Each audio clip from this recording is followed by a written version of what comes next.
지금 여러분이 모르는 사이에 애들이 학교에서 그런 걸 공부하고 있다고 그걸 가르친 선생님들을 무슨 그룹이라 그래요? 이게 지금 그러면 되냐고. 나는 진짜 얼마 전에 왜 북한에서 남한으로 그 배 타고 넘어왔잖아. 그 배 좀 보세요. 그 배요 그게 이수진 장군 때보다도 더 안 좋아 배가. 어? 이게 지금 안타까워. 그런 북한을 좋다고. 여기 나오잖아. 남한은 누구를 선택하고 이승만을, 북한은 누구를 선택하고. 결과가 남한은 경제력 10위권의 나라가 되고 군사력 6위권의 나라가 되고 북한은 완전히 먼 나라가 되고 그리고 다 거지야 되는데 한 명은 부자요. 맞아요? 틀려요? 아니 찌면 다 찌고 빠지면 다 빠져야지 왜 혼자 맞죠? 그게 무슨 민주주의야? 뭐 말이 되는 소리를 해야지 상식적으로. 맞아요? 틀려요? 자, 문제가 뭐냐? 여기서 문제가 되겠는 거예요. 창세기 2장 15절을 보면 창세기 2장 15절을 가보면 하나님이 이렇게 말씀했어요. 시작. 여호와 하나님이 그 사람을 이끌어 어디에 두사? 그렇지 에덴 동산에 두사. 그 다음에 그것을 다스리며 뭐하게 하시고 지키게 하시고 여호와 하나님이 그 사람에게 명하여 가라사대 동산 각종 나무의 씨와 네가 입으로 먹되 선악을 알게 한 나무 씨와는 뭐 하지 마라. 먹지 마라. 그 먹으면 어떻게 된다? 죽는다. 그러니까 먹으면 돼 안 돼? 안 먹으면 되잖아. 그런데 저렇게 얘기를 하나님이 해놓으면 그걸로 끝나야 되는데 여기 껴드는 놈이 있어요. 여기 창세기 3장 4절입니다. 주이터를 이놈이 시작. 뱀이 여자에게 이르되 너희가 결코 죽지 아니하니라. 너희가 그걸 먹는 날에는 너희 눈이 밝아 하나님같이 되어 선악을 알는 하나님이 하시니라. 여자가 그 나무를 본즉 먹음직도 하고 부함직도 하고 지혜롭게 하는 탐스럽게 단지 나무인지라. 여자가 시바를 따먹고 자기 남편에게 주기도 그도 먹은지라. 자, 여기서 인간이 누구를 선택했어야 돼요? 하나님 말씀을. 근데 누구를 선택해요? 마귀만. 이때 이렇게 불평합니다. 아니 하나님이 그 가지고 좀 못 먹게 하지 왜 그걸 먹게 놔두냐? 네가 할 얘기지. 하나님은 네가 안 먹으면 되지 왜 먹어놓고 나를 원망하냐? 네가 안 먹으면 되지 왜 먹어놓고 나를 원망하냐? 자, 그럼 여기서 알아야 될 게 뭐냐? 저는 목사님 나 깜짝 놀랐는데 눈 떠보니까 내가 여기 앉아있네요. 이런 사람 있습니까? 그런 사람 있으면 돌박해야 됩니다. 내가 그런 거 보니까 여기 앉아있는 게 아니고 내가 여기 가려고 와서 앉아있는 거잖아. 이해가 됐죠? 마찬가지요. 눈 떠보니까 선악과를 먹고 있는 게 아니고 네가 먹는 거야. 왜? 하나님은 스스로 있는 분이잖아요. 출애굽기 3장 14절을 보면 하나님이 어떤 분인지 나와. 하나님이 모세에게 이르시되 나는 스스로 있는 자니라. I am who I am. 자존자라 이 말이요. 그러니까 스스로 계신 자존자 되신 하나님이 인간을 만들 때 자기 형상대로 만들어서 인간에게는 자유의지를 주셨어요. 자유의지를. 하나님이 인간을 로봇처럼 만든 게 아니라 하나님이 인간을 로봇처럼 만든 게 아니고 자유롭게 만들었어. 네 자유의지를 잘 쓰면 되는데 네 자유의지를 잘못 써서 생긴 거다 이 얘기요. 그러니까 지금 아까 그 사람의 불평은 예를 들어서 내가 세상에 놀러만 발라본 것이 걸음이 안 터지지 걸음이 안 터지지 보이만 가려면 이렇게 하면 되지. 그런데 하나님은 세상에 나가려면 걸음이 안 터지고 교회 가면 연락 오는 게 아니라 세상을 가든 교회를 가든 네 마음대로 다니게 한단 말이야. 네가 잘 다니면 되는 거요. 아니 선악과를 따면 아이고 손이 안 올라가네. 아이고 이렇게 했으면 되지. 아이고 안 되네. 그런데 하나님은 먹으면 먹고 안 먹으면 안 먹고 네 자유를 주셨다 그 말이에요. 제가 한 번은 어디 나라를 갔는데요. 호텔에 딱 들어가니까 호텔에서 남자하고 여자 둘이 서더니 어서 오세요. 인사를 하는 거야. 그러니까 다른 사람이니까 어서 오세요. 로봇해요.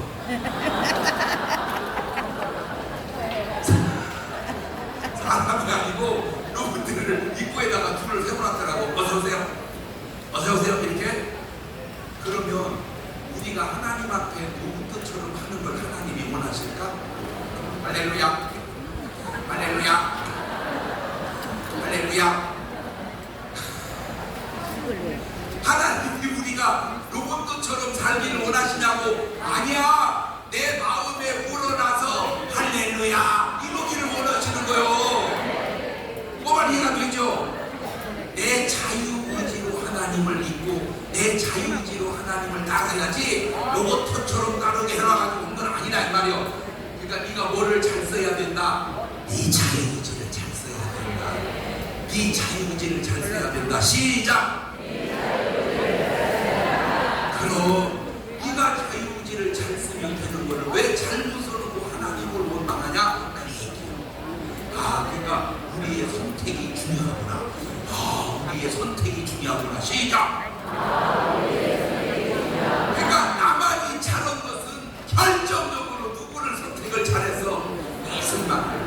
북한이 잘못한 건 지금 와서 그러니까 결정적으로 누구를 선택을 잘못해서 그럼 내가 이렇게 말하면 맞아요. 목사님 말이 맞아요. 이렇게 하는 사람이 정상이지. 저 갓나동무 쓸데없는 소리야. 네가 갓나동무 나이 갓나야.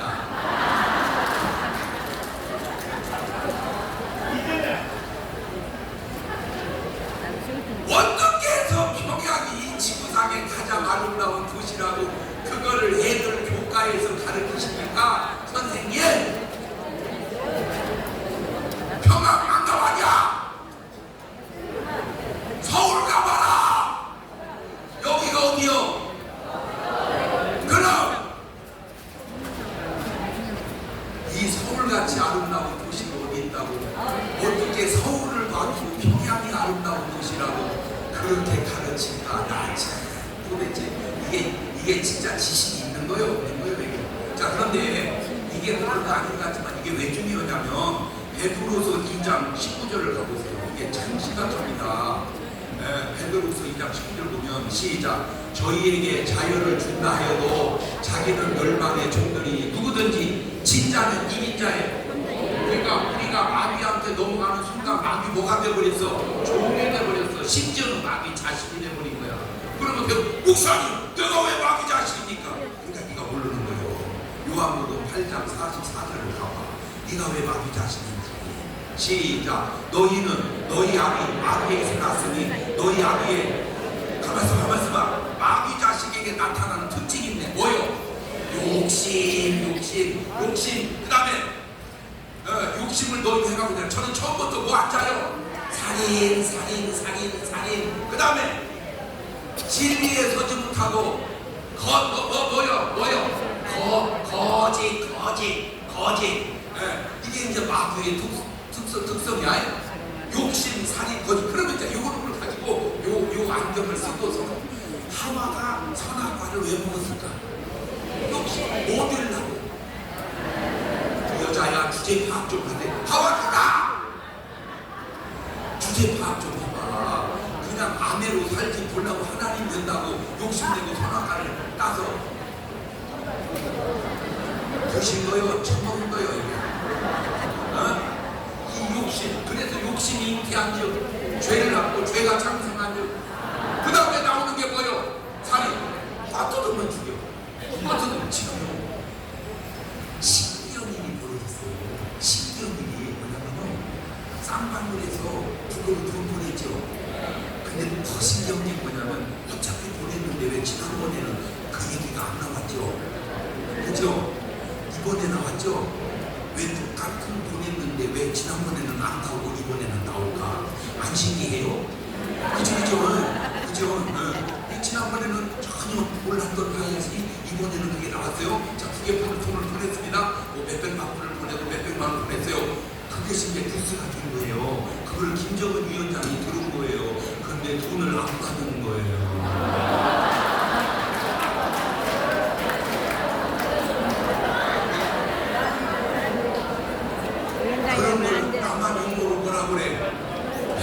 말 사고가 나는 거예요. 이 갓나 새끼들, 이 갓나 동무들. 그래가지고 지금 조사가 들어갔는데요, 여러 명 구하게 생겼어요. 죽게 생겼어요. 여러 명 죽게 생겼어요. 그럴 줄은 상상도 못했지, 그지? 그럴 줄은 상상도 못했지. 이게 죽여, 깜짝이면 죽여, 깜짝이면 죽여. 그 다음에 뭔 말을 해? 거짓말. 자, 하나만 물어볼게요. 우리 이명박 대통령님 때 광우병 걸린다고 미국산 소고기 먹으면 광우병 걸린다고 했어요, 안 했어요? 대구도 했어, 안 했어요? 자, 대구 친구들에게 내가 질문드립니다. 누가 광우병 걸리니? 누가 광우병 걸렸죠? 광우병 걸리면 해골이 숭숭숭숭 구멍 뚫립니다. 그러면 지금 와서 보니까 그 말이 뭔 말이에요? 거짓말이네. 그러면 뭘 해야 돼요? 회개하세요. 내가 모르고 그랬습니다. 아니면 알았지만 했습니다. 결과적으로 거짓말입니다. 사과드립니다. 그대로 나와서 길거리에서 고인원 그대로 회개하세요. 그래야 어디를 갑니까? 천국 갑니다. 그래야 천국 갑니다. 이해가 됩니까? 그런데 더 안타까운 게 지금 계속 드러나는 게 뭐냐면은, 지금 남한에서는 그런 일들이 다 북한의 지경이에요. 북한의 지경을 남한 사람은 누구 지시를 받고 살아야 되는데, 남한 정부의 지시를 받고 왜 남한에서 북한 정부의 지시를 받고 살까? 그런 걸 우리는 뭐라 그래요?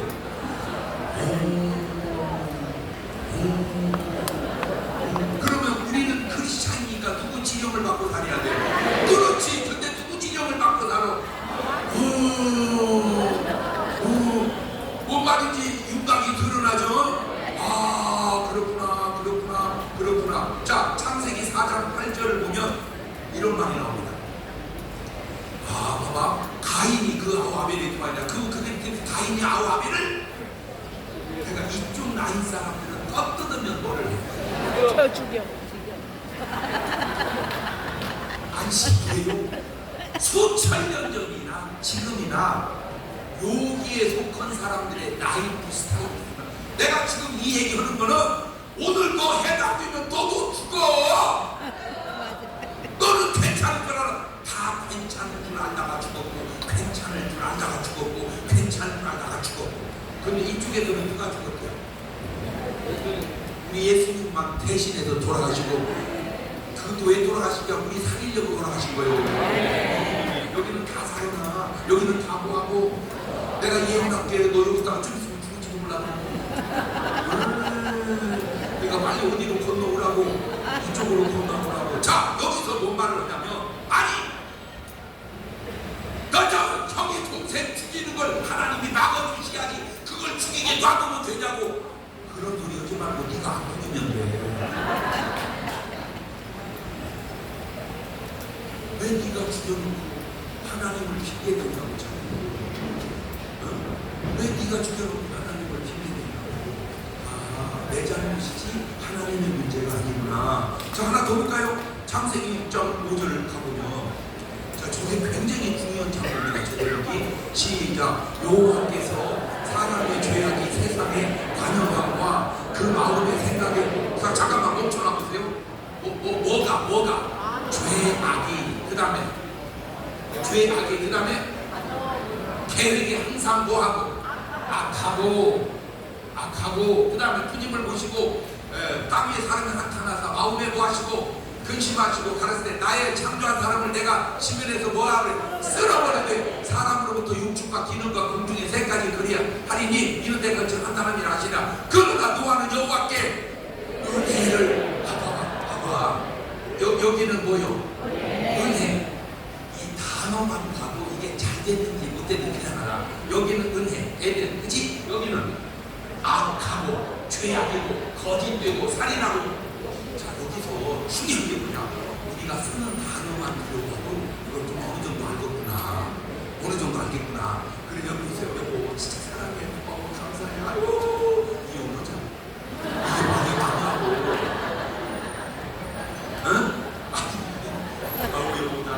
당신만 보면 왜 이렇게 막 기쁜지 몰라.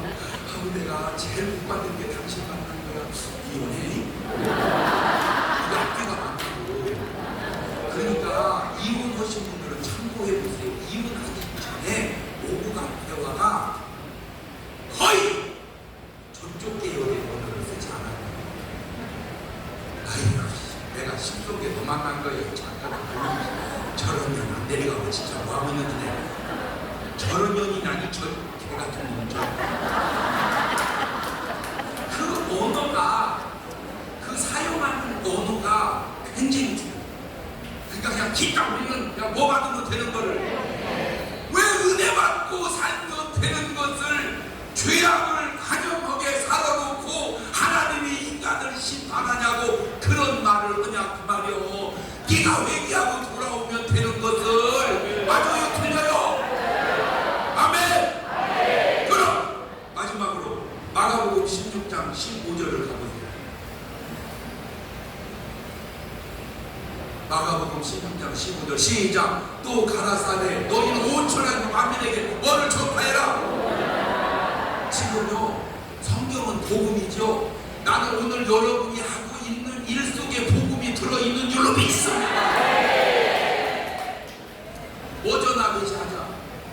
오늘 여러분이 하시는 일을 뭐 전하듯이, 복음 전하듯이. 자, 그러면 그 복음을 받아들이는 반응이 불러나오고 16절 뭐하고? 그렇지, 여기는 뭐하고? 믿고 그 다음에 뭘 받아? 여러분은 장로교니까 세례고, 나는 침례교니까 침례고. 그렇지, 너는 물로 좀 갖다 뿌리면 되고, 이거는 물이 확 잠궈버리면 되고. 그러면 뭘 받아? 구원을 받아. 다 이렇게 가면 되는데 이쪽은 믿지 않는 자는 뭘 받아? 정죄를 받아. 그러면 간단합니다. 왜 믿고 구원받지 안 믿고 정죄받냐고. 믿고 구원받으면 되는 것을 왜 안 믿고 정죄받냐고. 믿고 구원받으면 되는 것을 왜 안 믿고 정죄받냐고. 시작.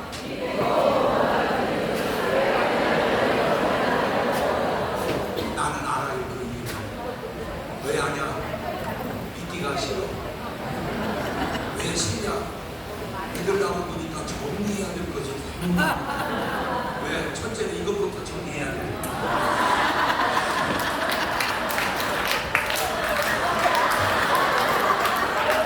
두 번째는 이걸 또 정리해야 돼.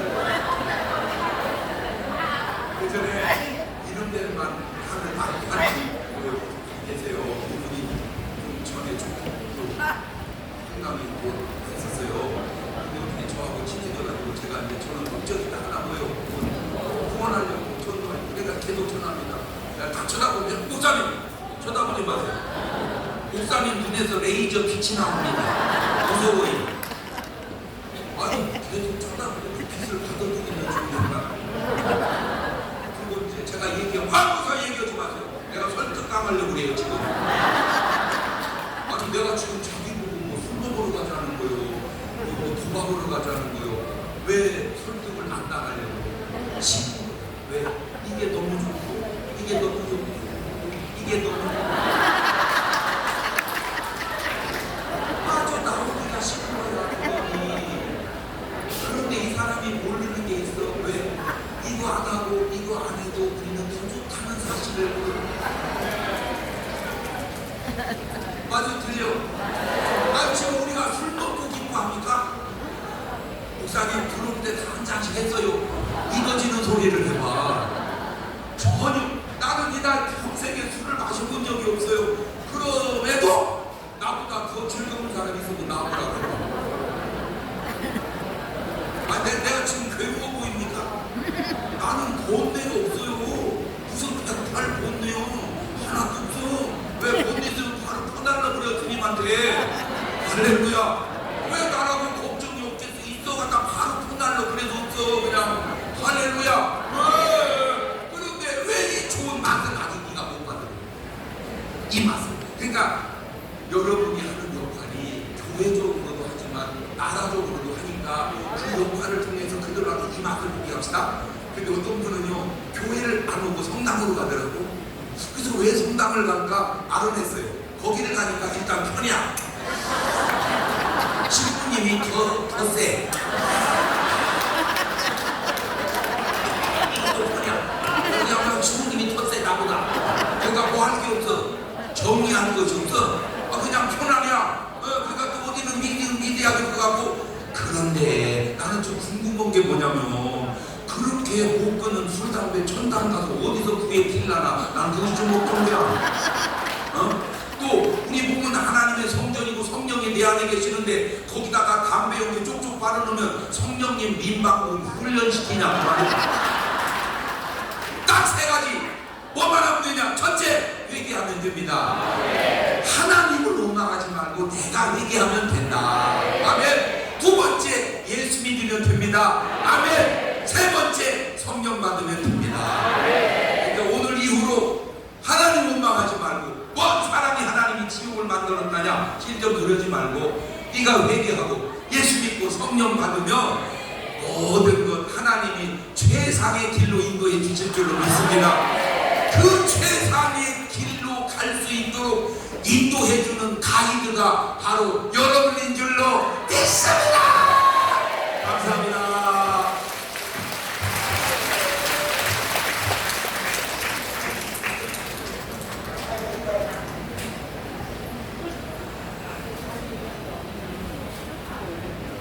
자, 수고하신 우리 장경근 목사님께 감사의 박수를 보내주시기 바랍니다. 제가 알기로는 우리 장경근 목사님은 욕 잘 못해요. 원래 안 하신 분이고 앞으로도 요번에 안 하실 거라 생각했는데 오늘 이 자리에서 욕을 3가지를 했습니다. 물론 이제 3%씩 욕을 했는데 하나는 갓나야, 하나는 더실 때 차버시네, 하나는 개짜로 나가는 거예요. 자, 욕은 누구나 할 수 있습니다. 받아들이는 사람이 욕으로 받아들이면 그러면 자업하고, 욕을 먹을 놈이 욕을 먹는 걸 보고 즐거워하시면 대문자가 되는 겁니다. 갑자기 그렇게 욕을 하고 싶네. 일본의 가장 자랑스러운 명견이 시바견입니다. 시바견. 얼마 전에 새끼를 낳았어요. 알아서 생각하시고. 자, 오늘은 여러분 아시다시피 자유말 후반기 발대식의 날입니다. 이제는 12명이다 30명이다 50명이다 이 조직을 갖추는 시간은 지났습니다. 이제는 여러분들이 각 지역구를 돌아보시고 과연 거기서 당선된 자가 몇 표를 얻어서 당선을 됐는지, 자가 됐든 누가 됐든 그걸 분석하시고 무조건 그보다는 더 많은 인원을 우리 자유말로 끌어모을 수 있는 이 능력을 발휘하셔야 됩니다. 할 수 있겠습니까? 할 수 있겠습니까? 두 손 들고 하면! 야, 큰일 났어. 이재명의 이러다가 한국에 떨어져 뒤지는지 모르겠네. 자, 이번에는 우리 한국학교 경전에신 김학석 교수님의 강의를 듣도록 하겠습니다. 박수 한번 보내주세요.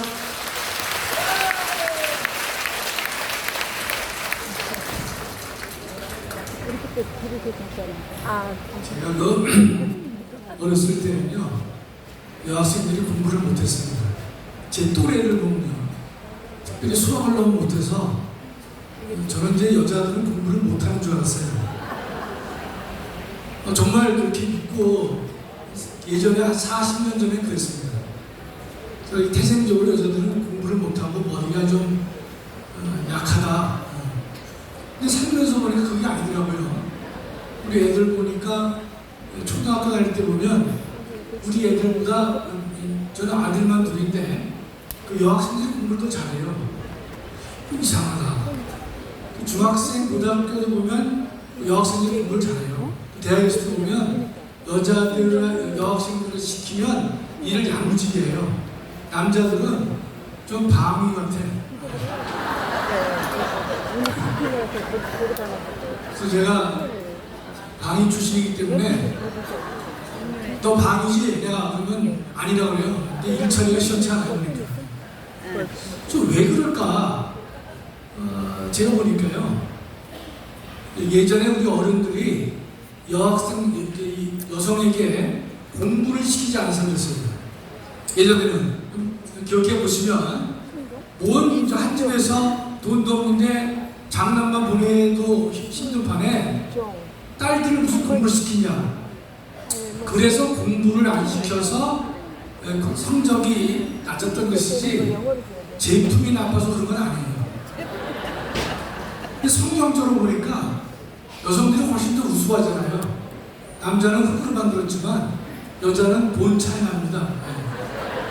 하나님께서도 차별을 두셨기 때문에 그래서 여성분들이 우수한 거예요. 지금도 자유마음 운동하시는 거 보면 다 누굽니까? 대부분 여자들이 하고 계세요. 그 남자들이 허당인 사람이 많아요. 정말 허당인 사람 많습니다. 그래서 오늘 자유마을 오늘 제 후반기 발표식인데 우리 운동가들이 많이 계셔서 너무나 감사해서 제가 시작에 말씀을 드렸습니다. 두 번째는 오늘 자유마을 교재가 아마 프린트로 되어 있지 않지만 제가 이제 지난주 토요일날 목사님께 무슨 보고를 드렸냐면 자유마을 운동을 함에 있어서 우리가 이제 이 주한미군 철수를 지지하느냐 반대하느냐 이것만 가지고는 실제로 미흡하거든요. 목사님은 된다고 하셨지만 목사님은 워낙 미천이 많으시니까 그 말 한마디하고 안 되면 다른 말 할 수 있는 능력이 계시는데 통상은 그 말 한마디가 안 되거든요. 그래서 제가 목사님께 소책자를 하나 만들어낼 것이다. 그러니까 책은 또 두꺼우면 여러분이 안 읽으시니까 한 10페이지 정도에서 그러니까 주제별로 한 페이지씩 해서 10개의 주제를 이제 책자로 막 10페이지짜리 유인물을 만들었어요. 그래서 정치, 경제, 헌정 질서 관련해서 문재인 정권 하에서의 폐해를 한 10페이지 정도니까 그걸 여러분들이 가져가셔서 이 프린트물로 오늘은 안 되겠지만 여하튼 여러분 그 손에 접할 수 있도록 만들겠습니다. 그럼 여러분들이 계속해서 집에서 읽어보시고 또 읽어보시면 돼요. 제가 박수 받을 일이 아닌데 그걸 여러분 여러 번 읽으셔서 계속해서 반복해서 암기를 하세요.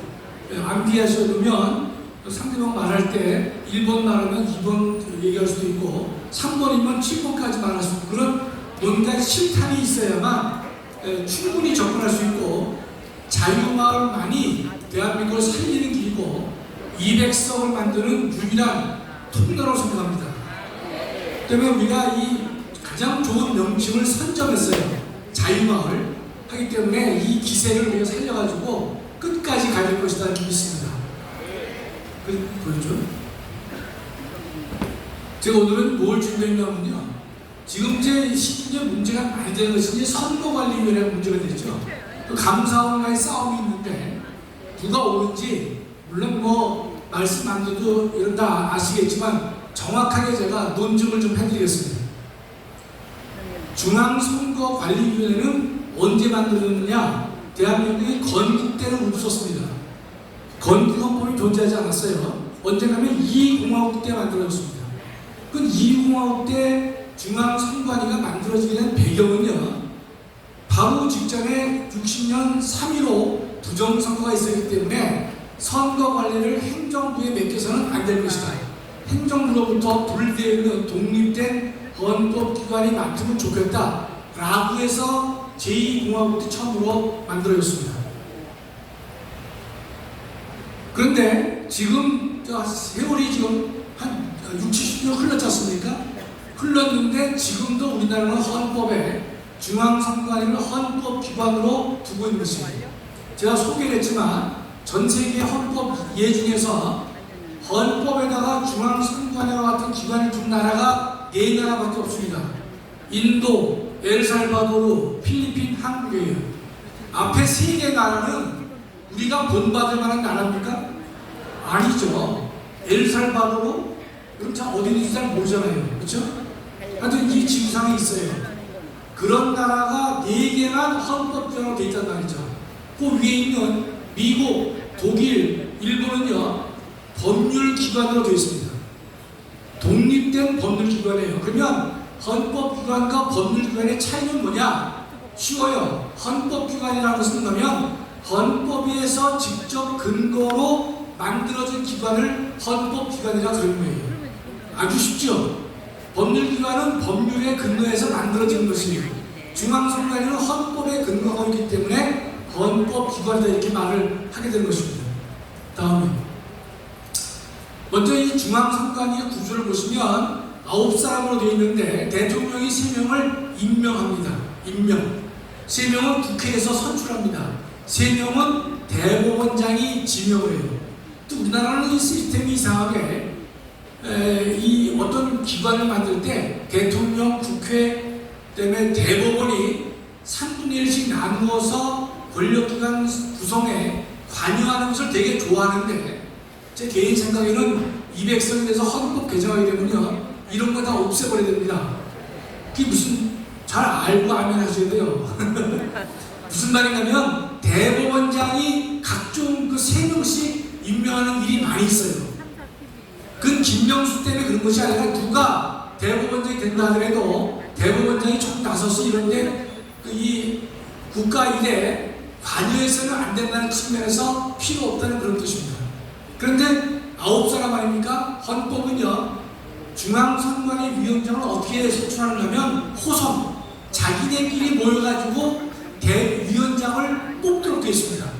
헌법의 명령이에요. 그런데 지금껏 우리나라는 60년 동안 어떻게 해왔느냐? 호선하지 않았습니다. 대법원장이 임명하는 중앙선관위 위원장, 중앙선관위 위원, 즉 대법원장이 3명 하죠? 3명 임명할 때 대법원장은 관례상 현직 대법관을 1명 임명했어요. 대법원장이 임명하는 3명 중에서 한 사람을 현직 대법관으로 임명을 했다 이 뜻입니다. 아시겠죠? 그럼 현직 대법관이 선관위의 위원장을 맡도록 관행적으로 수십 년 이끌어져 왔다 이런 뜻이에요. 그렇기 때문에 중앙선관위는 누구의 입김이 강하겠어요? 대법원장의 입김이 강한 것이고 현직 대법관이 위원장으로 되어 있기 때문에 전체가 대법관의 색깔에 따라서 대법원장의 색깔에 따라서 중앙선관위가 왔다 갔다 할 수 있다 이런 뜻입니다. 그러면서 9명 아닙니까? 9명인데 선관위는 9명이 상근을 하지 않습니다. 9명 중앙위원회 선관위 위원이 상근하지 않아요. 왜냐하면 상근할 필요가 없습니다. 중앙선관위는 뒤에서 보겠지만 할 일이 거의 없어요. 할 일이 거의 없기 때문에 9명의 선관위 위원은 장관급이에요. 9명의 장관급 위원이 상근으로 일할 필요가 없다는 뜻입니다.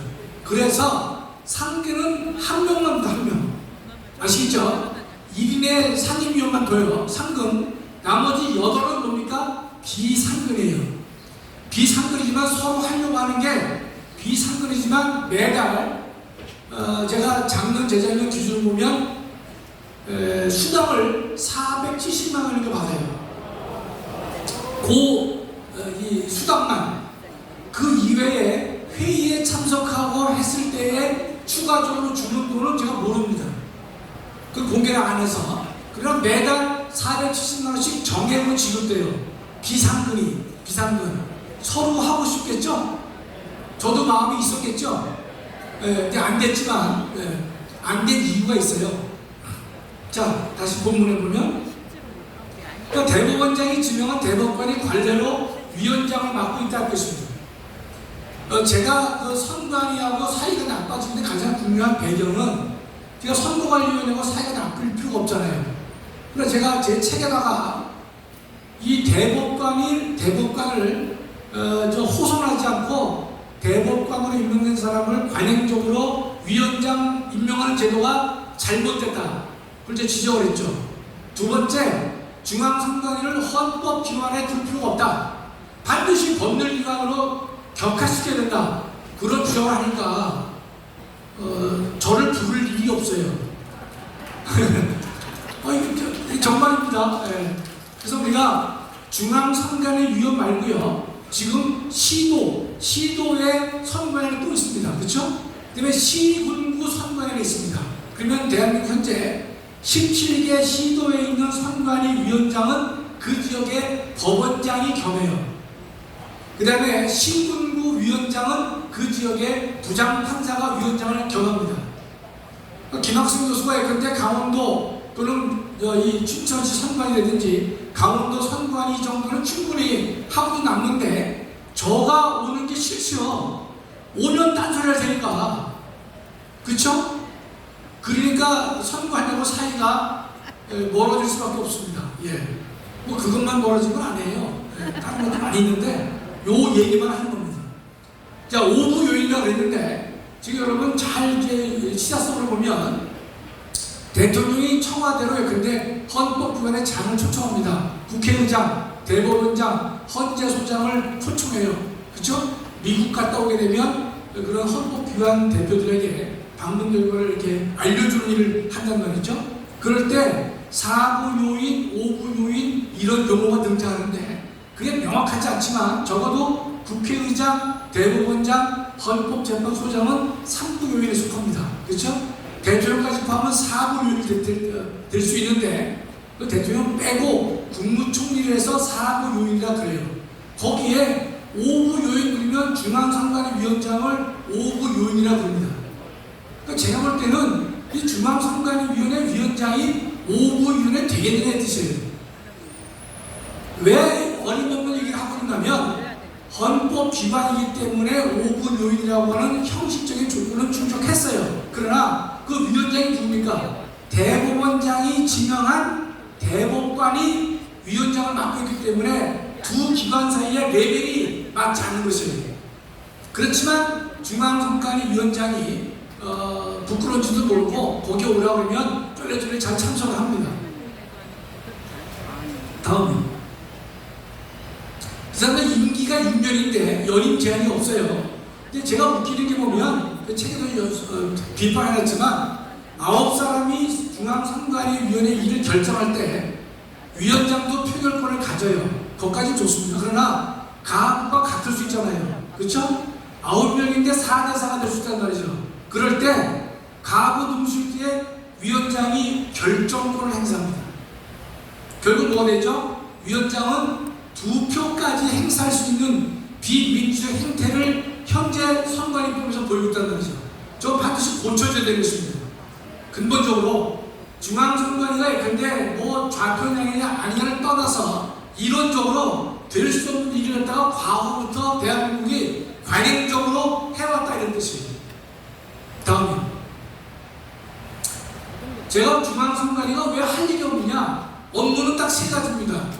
여러분 다 외울 수 있어요. 선거사무 하나 어렵지 않죠? 두 번째 국민투표 사무. 국민투표 이전까지 있었어요? 87년 헌법부터 지금까지 국민투표는 없었어요. 그러니까 국민투표라고 하는 제도는 있었어도 한 번도 한 적이 없으니까 일이 없는 거죠. 그러니까 뭐만 있어요? 선거사무만 하는 거예요. 3번째가 정당사무입니다. 정당의 설립, 활동, 등록, 해산사무 이것밖에 하지 않기 때문에 중앙선관위의 위원 9명이지만 9명이 매번 출근할 필요가 있냐는 뜻이에요. 없어요. 그래서 1명의 상임위원만을 임명하고 있다 이런 뜻입니다. 나머지 8명은 비상근으로 돼서 일정한 정액의 수당과 뭐 이런 등등을 받고 있다 이런 뜻입니다. 직무가 별로 없죠. 그렇죠? 다음이요. 근데 규모는 얼마나 크냐? 예산이 1년에 한 4천억 되는데 직원이 3,000명이에요. 직원이 17개 시도 선관위가 있는데 법원장이 위원장으로 있고 시군구면 부장판사가 위원장이에요. 제가 만약에 춘천시 선관위 위원을 갔거나 강원도 선관위 위원을 갔으면 내가 얘기를 했을 거예요. 법원장 또는 부장판사 네가 뭔데 임마 위원장 하냐? 나도 해야 되겠다 말이죠. 아니 왜냐면 이건 관행적으로 관행적으로요.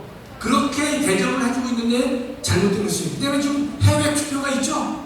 해외 공간의 직원도 파견하는 것이 돈이 어마무시하게 많은 것이고 선관위는요 외형적으로는 별 볼일 없는데 이 인간들이 누구한테 힘이 강합니까?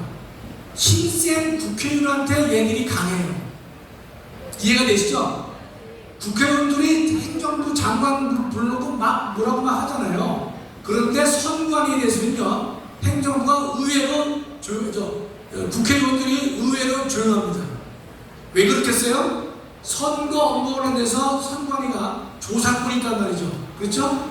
정치자금법 위반했느냐, 선거 비용을 초과했느냐, 안 했느냐에 대해서 권한을 갖고 있기 때문에 힘이 없어 보여도 은근히 힘 있는 국회의원에게 강제적 지위를 갖고 있는 것이 중앙선관위가 이런 뜻입니다. 다음이요. 그래서 감사원은 어떤 일을 하느냐? 헌법 97조인데요. 잘 보세요, 여러분. 국가의 세임 세출의 결산 업무를 감사원이 해요. 이건 잊어버리세요. 이거 알 필요 없단 말이죠. 두 번째, 국가 및 법률이 정한 단체의 회계 검사를 합니다. 감사원은 거기서 법률이 정한 단체도 잊어버리세요. 국가에 대한 회계 검사를 해요. 따라서 감사원은요, 대통령실이건 국회건 법원이건 헌법재판소건 다 국가죠. 거기에 모든 회계 검사는 감사원이 할 수 있습니다. 그렇죠? 헌법 조문상 그렇게 된단 말이죠. 근데 직무감찰은 뭐 된다면 행정기관 및 공무원의 직무에 관한 감찰도 있어요. 그러면 회계검사와 직무감찰은 다른 겁니다. 회계검사는 대한민국의 모든 기관이 회계검사를 받아야 돼요. 예외 없습니다.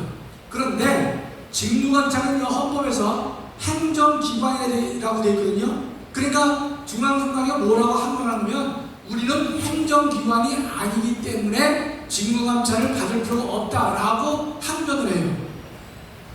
일리 있어 보이죠, 그렇죠? 그러나 분명한 것은 바로 행정기관 및 공무원의 직무에 대한 감찰이에요. 이 말은 뭐냐면 행정기관에 대한 감찰은 직무감찰을 할 수 있고 다른 기관은 할 수 없다는 뜻인데, 그러나 공무원에 대한 직무감찰은 다 할 수 있다는 것이 헌법의 기본 원칙이라는 말이죠. 공무원의 직무예요. 그렇기 때문에 국회건, 법원이건, 헌재건 모든 공무원에 대한 직무감찰을 감사원은 할 수가 있습니다. 그런데 우리 감사원법은요, 한 걸음 물러났어요. 어떻게 물러나느냐? 다만 공무원의 직무감찰을 보시면 국회, 법원, 헌법재판소 공무원은 제외시켰습니다.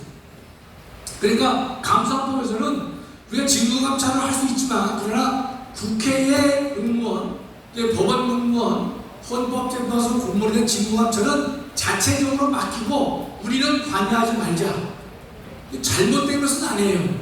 나름의 의미가 있습니다. 헌법기관 사이의 문제이기 때문에 헌법기관의 독립성이라든지 자립성을 확보해주기 위해서는 모든 것을 다 처리할 수 있다는 사고가 꼭 옳은 것은 아니기 때문에 그런 것이에요. 그런데 이 보면요, 여기 중앙선관위가 있습니까? 없습니까? 없어요. 뭐를 의미하냐면 헌법에서는 공무원에 대한 직무감찰을 다 할 수 있어요. 할 수 있지만 감사법은 한 템포 줄여서, 그러나 국회나 법원이나 헌법재판소에 대해서는 독립된 기관의 헌법기관성을 존중하기 위해서 직무감찰은 하지 않겠다. 그렇게 법률을 만들어져 있는 것입니다. 명시적으로 여기는 선관위가 언급되지 않습니다. 그렇죠? 그렇다면 중앙선관위는 감사원의 직무감찰을 받아야 돼요? 받지 말아야 돼요? 당연히 받아야 되는 것이, 헌법과 법률을 종합해서 본다면 당연히 받아야 된다, 이런 뜻입니다. 다음이요. 여기서 우리가 그러면 감사원이 왜 중앙선관위는 감사원법을 만들 때 국회와 법원과 헌재는 언급하면서 중앙선관위는 왜 빼지 않았느냐? 빼지 않았냐는 의문이 생길 수 있지 않습니까? 그렇죠? 이렇게 보시면 돼요. 첫째, 입법은 뭔가면, 여러분 삼권 분립을 잘 아시잖아요. 삼권. 입법은 뭔가면 법을 만드는 거예요. 제가 썼죠? 법을 만드는 건 어렵지 않죠? 법 제정. 사법은 뭔가면 법을 판단하는 것이, 여유가 되시면 이 문장은 암기해도 좋아요. 암기해도. 법을 제정한다. 제정은 다 알지만 사법이 뭐냐 할 때 법을 뭐 한다고요? 판단한다. 여성분들이 많으니까 잘 배우실 것 같아요. 법을 판단해요. 행정은 법을 집행하는 것이. 이걸 여러분 정확히 알고 있으면 네가 뭔가 표현할 때 아주 정확합니다. 법을 집행하느냐, 법을 판단하느냐, 법을 만드느냐, 그 뜻이에요. 그러면 선관위가 담당하고 있는 사무가 세 가지라고 했죠? 선거사무, 국민투표사무, 그 다음에 정당사무죠. 세 가지 사무를 여러분 머릿속에 그려보세요. 법을 만들고 있나요? 아니죠. 법을 판단하는가요? 아니에요. 법을 집행하고 있어요. 그렇죠? 그러니까 대한민국 헌법은 선거사무, 선거 국민투표 정당사무는 법을 집행하는 행정명령에 속하는 것이지만 대한민국은 특별한 이유 때문에 별도의 헌법기관을 만들어서 세 가지 업무, 법 집행에 속하는 업무 중에서 요 세 것만 끄집어내가지고 별도의 헌법기관을 두어서 그 일을 만들게 했고 그 일을 60년 해왔다는 뜻이에요. 지금에는 어떻게 지금에는 제가 왜 그런 주장하냐면 지금은 그렇게까지 할 필요가 없다는 것입니다. 단순하게 우선 법 집행기관이기 때문에 법 집행 행위에 불과하기 때문에 하위 법률기관으로 두되 독립성만 유지하면 것이지 굳이 헌법기관까지 만들어 둘 이유는 없다 이런 뜻입니다. 다음, 자, 우리 선관위가 두 가지의 비리를 하고 있어요. 하나는 채용 비리, 하나는 이제 국정원의 보안 심사를 거절하고 있는 것인데 채용 비리를 보시면 전현직 사무총장, 전현희가 아니에요. 전현직 사무처장하고 처장과 차장이 비리에 연루되어 있습니다. 근데 자기 자녀를 채용할 때 이들이 결재권자였어요. 근데 면접은 뭐냐? 다 아버지의 동료예요, 동료. 근데 이거 채용할 때 6에서 10명인데요. 확진된 건 아니지만 6에서 10명 정도라고 하는데 대부분 다 얼마나 뻔뻔한가 하면 자기 아버지가 근무하는 지역에서 채용이 된 거예요. 여기서 중요한 것은요, 신규 채용이 아니에요. 그걸 잘 알아두셔야 돼. 신규 채용 때 이 아들, 딸들이 어떻게 되면 다른 일반 공무원 9급이나 8급이 된 거예요. 된 다음에 선관위로 전직시켜요, 전직을 시켜서 경력 채용을 하게 된 것입니다. 그런 수법을 왜 썼겠느냐? 선관위로 들어오려면 어떻습니까? 선관위 시험을 다시 봐야 되는 거예요. 다른 공무원 됐더라도 선관위 공무원 되려면 선관위 시험을 별도로 봐야 됩니다. 별도로 보려면 또 어렵잖아요. 그렇죠? 그래서 경력직으로 얘들을 자기 아들, 딸들을 끄집어 들인 거예요. 그럼 경력직으로 뽑으려니까 뭐가 필요합니까? 선관위에 결혼이 생겨야 돼요. 결혼이 생겨야 들어올 거 아닙니까? 그렇죠? 통상 결혼이 생기면 정규직을 뽑을까요? 안 뽑을까요? 뽑아요? 아니, 예컨대 지금 육아휴직이다, 뭐 등등 출산휴가가 있다. 그러면 정규직을 뽑아야 안 뽑아요? 안 뽑죠. 뽑으면 문제가 생기잖아요, 그렇죠? 그러니까 임시직으로 그 자리를 대체하는 게 원칙인데 선거 때서 그 직원들이 출산휴가, 육아휴직 뭐 이런 걸 많이 합니다. 그러니까 사람이 비어요.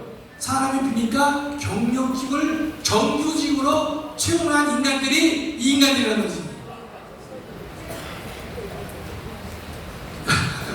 뭐 누가 개새끼라고 했는데 딱 맞는 얘기예요. 뭐 개자식이건 개새끼건. 그러니까 이 출산과 육아휴직이 생겼을 때는 임시직으로 사람을 메꿔야 되는 건데 이거를 정규직으로 경력직으로 옆에서 이동시켜가지고 채용을 한 인간들이 바로 중앙선관위의 이 작자들이라는 뜻이죠. 그 다음에 거기 자기소개서를 씁니다. 요새는 자기소개서를 못 쓰게 해요. 자기소개서 쓰게 되면 지원하는 사람이 배경이 드러나기 때문에 못 쓰게 해요. 그런데 여기 다 쓰게 했어요. 뭐라면 우리 아버지가 선관위의 공직에 근무하고 계십니다. 아버지의 준법 정신을 따라서 훌륭하게 준법 정신을 배우고 익혔습니다. 뭐 그게 쭉 나와요. 아유, 여러분 공무원은요 4초 이내 신청을 채용하게 되면요 보고하게 되어 있습니다. 우리나라 법제도가 허술하지 않은데 안 지키는 거예요. 자기 아들, 딸들 채용하면서 신고도 안 했단 말이죠. 이런 인간은 어떻게 됩니까? 뭐 죽이기까지 못하더라도 하여튼 법대로 말하는 최고로 처벌을 할 수밖에 없다는 거죠. 그렇기 때문에 계속해서 이 감사를 거부하고 있는 것이에요. 또 하나요. 오늘은 제가 좀 길게 해도 되는 게 강사 수가 좀 모질라요. 장애 목소리도 가시고 해가지고 조금 좀 천천히 해도 돼요. 예. 물론 재밌죠. 예. 다음이요. 예. 그러니까 두 번째 비리는 뭐냐? 국정원하고 행안부가 보안점검 요청을 했는데 인간들이 거부했어요. 그럼 근데 북한 사이버 공격이 7번 있었는데 6건을 이 중앙선대가 인지를 못했습니다. 그래서 보안 점검을 하겠다는데 헌법기관에 무슨 보안 점검이라서 거절을 했다는 거죠. 그런데 선거관리위원회가 해킨다 하면 대한민국에 엄청난 문제가 생기겠죠. 그렇죠? 명단도 유출될 수 있는 것이고 투개표 조작까지도 가능한 것이고 또 시스템을 마비시키게 된다면 우리 총선이나 이런 데서 마비시키게 되면 대한민국 근간이 무너질 수밖에 없기 때문에 매우 중요한 것인데 이 보안점검 요청을 했다가 이 인간들이 거부한다 했습니다. 거부해서 못했던 것이에요. 그래서 이제 뭐 국정조사를 한다, 뭐 국민권익위원회 조사를 받겠다. 국민권익위원회가 뭐 제대로 돼 있습니다. 여하튼 뭐 칭찬하게 봐야겠죠. 다음이요. 자, 인간들이 편파적으로 어떻게 했느냐? 몇 년 전만 기억해 보세요. 보궐선거 때 이런 그 표를 금했어요. 투표가 위선을 이깁니다. 그거 하지 말라는 거예요. 투표가 내로남불을 이깁니다. 보궐선거 왜 하죠? 이 문구를 쓰지 말라는 게 지금 선관위 인간들이에요. 아니 보궐선거 하는데 보궐선거 왜 합니까? 라는 글을 써야지. 그걸 못 쓰겠어요 인간들이요. 투표가 내로남불을 이깁니다. 투표가 위선을 이깁니다. 이게 얼마나 점잖은 표입니까? 점잖으면서도 의미가 있는 내용인데 중앙선거가 이걸 못하겠어요. 그 다음에 보면 근데 지난번 대선 때는 이런 건 허용했어요. 술과 주술에 빠진 대통령 이런 건 허용했어요. 선관위가 청와대를 불당으로 만들 수 있는 뭐 신천지 비호 세력에게 이런 거는 다 허용했어요. 그래서 제가 이 인간들이 왜 이렇게까지 편향적으로 한쪽에 편을 드느냐, 제가 감각이 떨어져서 몰랐었는데 정말로 알 수 있겠더라고요. 그러니까 이제 민주당과 선관위가 한통속이 돼가지고 나라 전체를 정말 지저분하게 만들고 타락하게 만드는 원흉의 역할을 앞장서서 했던 인간들이에요. 다음은 그럼 노종이라는 사람을 기억하시죠? 소프리 투표 때문에 날아간 여자, 그죠? 노종이고 지금 또 노태악이죠?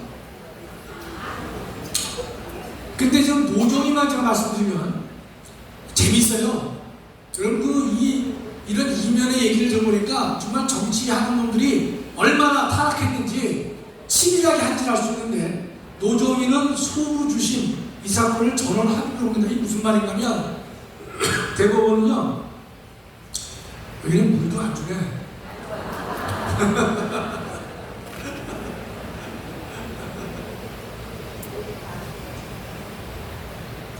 이건 대법원은 전원 합의부가 있습니다. 13명 대법관이 모여서 한 게 전원 합의부예요. 두 번째는 소부. 대법관이 4명이 한 부를 이뤄요. 그러니까 4명이 1부, 또 다른 4명이 2부, 또 다른 4명이 3부. 그 대법원은 부가 몇 개입니까? 3개입니다. 그런데 소부에서 재판을 해도 전원 합의부 재판과 효력이 같아요. 같은데 이 소부 4명의 대법관들은요 합의가 되면 거기서 끝낼 수 있어요. 근데 합의가 안 되면 전원 합의로 넘어갑니다. 요건 이 정도는 여러분 알아두셔야 돼. 자유권 운동가의 대표들이라면 이 정도 법상식은 알아둬야 되는 뜻이죠. 부가 몇 개예요? 3개. 한 부당 몇 명? 4명. 옛날에는 3명인데 4명이에요. 부에서는 합의가 4시 일치하면 끝나. 일치가 안 되면 전원으로 넘어갑니다. 그렇죠? 그런데 노정희가 소부 주심 4명의 작은 부에서 얘가 주심을 맡았는데 이재명 사건입니다. 이재명 사건에서 합의가 안 되니까 이 인간이 합의가 안 되는 이유로 어디로 옮겼어요? 전원 합의를 넘겨요. 그 이재명 사건이에요. 2020년 다시 와. 이재명 선거법 위반을 노정희가 부에서 맡았다가 전원 합의를 넘기는 거예요. 노종이가.